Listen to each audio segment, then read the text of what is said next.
महल और दो विपरीत तकदीरें। बहुत समय पहले मध्य पूर्व के एक समृद्ध राज्य में एक सुंदर राजकुमारी जहरा रहती थी। वह राजा की इकलौती संतान थी और महल के ऐश्वर्य और सुरक्षा में पली बढ़ी थी।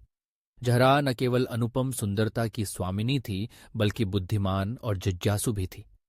दूसरी ओर शहर के बाहर के एक छोटे से गांव में एक गरीब युवक जमाल रहता था। उसके पास धन नहीं था, लेकिन उसका दिल दयालु, साहसी और बुद्धिमान था।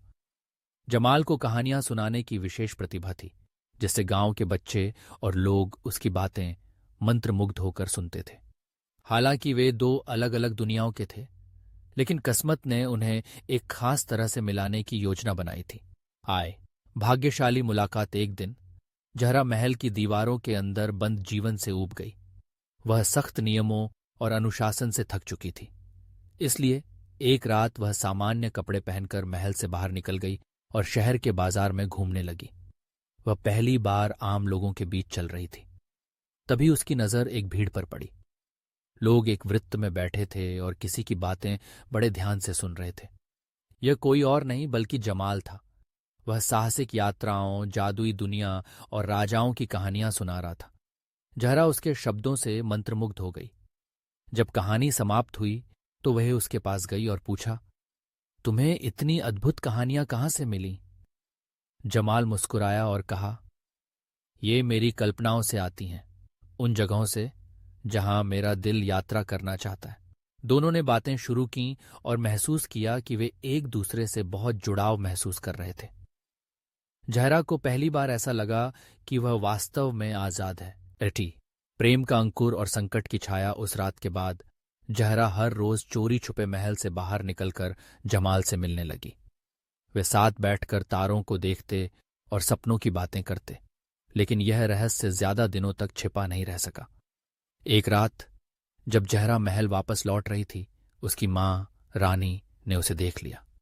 अगली रात राजा ने सैनिकों को गुप्त रूप से जहरा का पीछा करने का आदेश दिया।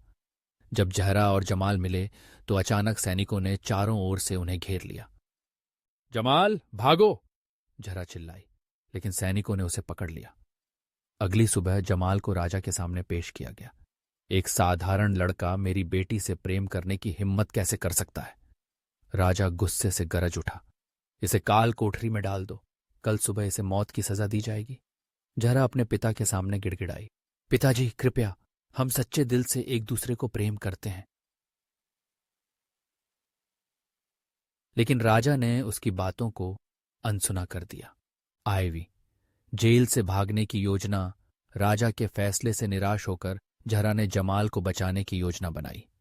आधी रात को अपनी एक विश्वासपात्र दासी की मदद से वह गुप्त रूप से ठीक रूप से काल कोठरी में पहुंची।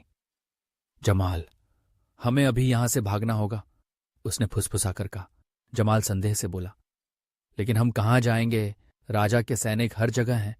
जहरा की आंखों में दृढ़ संकल्प झलक रहा था। जहां प्रेम है वहां रास्ता भी है। हम मिलकर सब कुछ संभाल लेंगे। उन्होंने पहरेदारों को चकमा दिया और महल से भाग निकले। रात के अंधेरे में वे एक नाव में बैठकर एक अनजान सफर पर निकल पड़े। वी कठिनाइयां और संघर्ष उनकी यात्रा आसान नहीं थी। समुद्री तूफान, लुटेरे और कई रातों की भूख प्यास ने उनकी परीक्षा ली, लेकिन उनका प्रेम इतना मजबूत था कि कोई भी कठिनाई उन्हें हरा नहीं सकी। कई महीनों की यात्रा के बाद वे एक अज्ञात राज्य में पहुंचे। यहां पर जमाल ने अपनी कहानी कहने की कला से लोगों को प्रभावित किया। जल्द ही उसकी ख्याति राजा तक पहुंच गई और उसे महल में विशेष दरबारी वक्ता बनने का मौका मिला। अब जमाल और जहरा को एक नया जीवन और एक स्थायी घर मिल गया था। सिकी परिवार से पुनर्मिलन और क्षमा। इसी बीच जहरा के पिता राजा अपनी बेटी के चले जाने से दुखी था। धीरे धीरे उसने महसूस किया कि उसने अपने गर्व के कारण एक बड़ी गलती की थी। जब उसने सुना कि पड़ोसी राज्य में एक महान वक्ता राजा का सलाहकार बन गया है, तो उसने जांच के लिए अपने सैनिकों को वहां भेजा। यह जानकर कि वह व्यक्ति जमाल है, राजा चकित रह गया। जिस व्यक्ति को मैंने तुच्छ समझा था, वही आज एक बुद्धिमान और सम्मानित व्यक्ति बन गया है। राजा स्वयं जहरा और जमाल से मिलने आया। अपनी बेटी को प्रसन्न देखकर उसने नम्रतापूर्वक कहा, मैंने गलती की। मैं हमेशा तुम्हारी रक्षा करना चाहता था, लेकिन मुझे अब समझ में आ गया है कि प्रेम को जन्म या धन से परखा नहीं जा सकता। जहरा की आंखों में आंसू भर आए और उसने अपने पिता को गले लगा लिया। अब दोनों राज्यों के बीच शांति स्थापित हो गई और जहरा और जमाल एक नायक की तरह अपने घर लौटे। कहानी से सीख प्रेम सभी सीमाओं से परे है। जहरा और जमाल भिन्न संसारों से थे, लेकिन उनका प्रेम अटूट था। साहस किस्मत को बदल सकता है। उन्होंने अपने प्रेम के लिए सब कुछ छोड़ दिया और अपने भविष्य का निर्माण किया। क्षमाशीलता सबसे बड़ी शक्ति है। राजा ने अपनी गलती स्वीकार की और अपने दामाद को अपनाया। बुद्धिमत्ता और दयालुता ही असली धन है।